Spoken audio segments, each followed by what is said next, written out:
ख्रिस्त में मेरे प्यारे भाइयों बहनों, आप जाते ही इस संसार में सबसे अच्छा, सबसे महत्वपूर्ण प्रार्थना और सबसे ज़्यादा लोगों के द्वारा बोले जाने वाली प्रार्थना वह है, हे हमारे पिता। ईश्वर की दैनिक प्रार्थना। हम जानते हैं संसार में हमारे कैथोलिक कलीसिया के साथ जितने भी ख्रिस्तीय विश्वासी हैं सभी लोग इस प्रार्थना को करते हैं और उसके अलावा कई सारे लोग इस प्रार्थना से जुड़े हुए हैं, क्योंकि हमारे जीवन में बहुत सारे महत्वपूर्ण चीज़ों को समझने के लिए, परमेश्वर के बारे में और परमेश्वर से जुड़ने के लिए हमें वह निमंत्रण मिलता है। हम सबों ने बीते हुए सप्ताह में सुना था कि परमेश्वर ने कहा कि हम सभी लोगों को एक छोटे से बच्चों के समान बन जाना है। और आज हम देखते हैं यीशु के अपने ही शिष्य यीशु से पूछते हैं कि प्रभु हमें भी प्रार्थना करने के लिए सिखाइए। आज हम यदि अपने जीवन में, अपने घर परिवार में देखें तो वह जिज्ञासा, वह इच्छुक हम अपने बच्चों पर ही देखते हैं कि वे जानने की जिज्ञासा रखते हैं, वे इच्छुक होते हैं कुछ नए चीज सीखने के लिए, और जिसके चलते हमारे माता पिता उन्हें बताते हैं कि अच्छाई क्या है, कैसे होती है। और उसी प्रकार परमेश्वर ने अपने शिष्यों को वह प्रार्थना सिखाई और वह प्रार्थना बहुत ही सरल एवं सभी लोगों के लिए वह दिया जाता है, और जिसे हम कहते हैं, हे हमारे पिता जो स्वर्ग में है।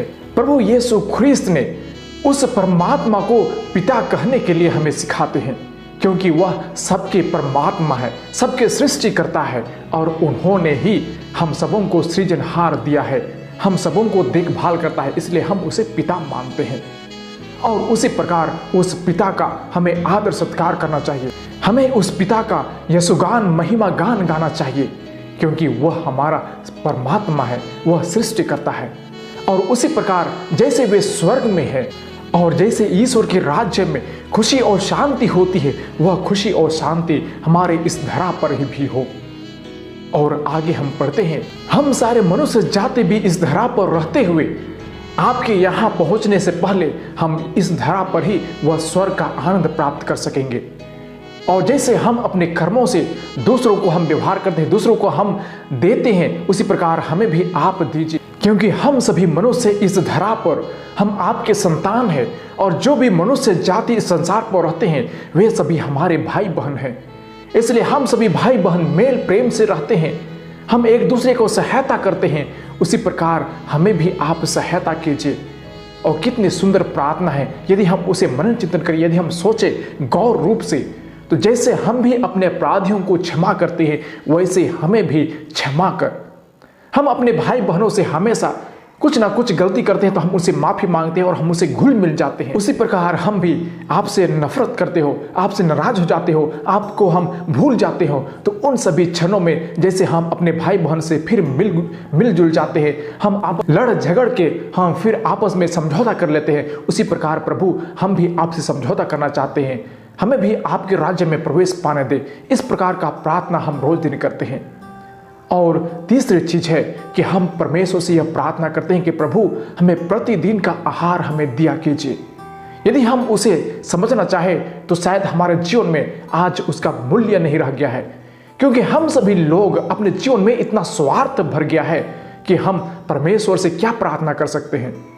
जब हम दूसरों को दे नहीं सकते हैं, जब हम दूसरों की सहायता नहीं कर सकते हैं, तो वह प्रार्थना का भाव हमें कुछ समझ में नहीं आएगी।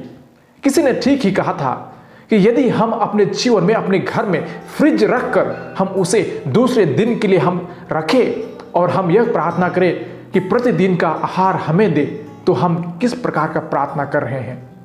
हम कैसे लोगों को हम सहायता कर सकते हैं जब हम अपने पास ही रख लेते हैं?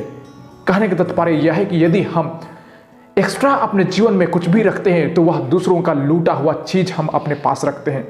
मतलब हमारी आवश्यकता से अधिक हम नहीं रख सकते हैं। जो हमें आवश्यकता है, जितनी जरूरी है, हम उतना ही रख सकते हैं। उससे ज़्यादा है इसका मतलब हम दूसरों को देना है और दूसरों का चीज़ हमें नहीं रखना है। उसी प्रकार यदि हम अपने जीवन में सुख, शांति और क्षमादान चाहते हैं तो हमें अपने जीवन में अपने भाई बहन, अपने संगी संबंधी, अपने जितने भी रिश्तेदार हैं और पास पड़ोस हैं, सबों के साथ मेल प्रेम से रहना है। तभी परमेश्वर हमें अपने राज्य में मेल प्रेम और शांति देंगे। इन्हीं सभी चीज़ों को हम मनन चिंतन करें। जब भी हम यह प्रार्थना दोहराते हैं, जब भी हम प्रार्थना यह कहते हैं, तब हम यह सोच लें कि क्या हम प्रार्थना कर रहे हैं, क्या हम सच में अपने हृदय से सोचते हैं, समझते हैं और हम परमेश्वर से वह कृपादान मांगते हैं, हम उनसे दुआ याचना करते हैं, अथवा हम रटे रटाया पुस्तक के समान, एक तोता के समान हम प्रार्थना करते हैं। आइए हम इन सभी चीज़ों को मनन चिंतन करें और हम अपने जीवन में लाने के लिए कोशिश करें।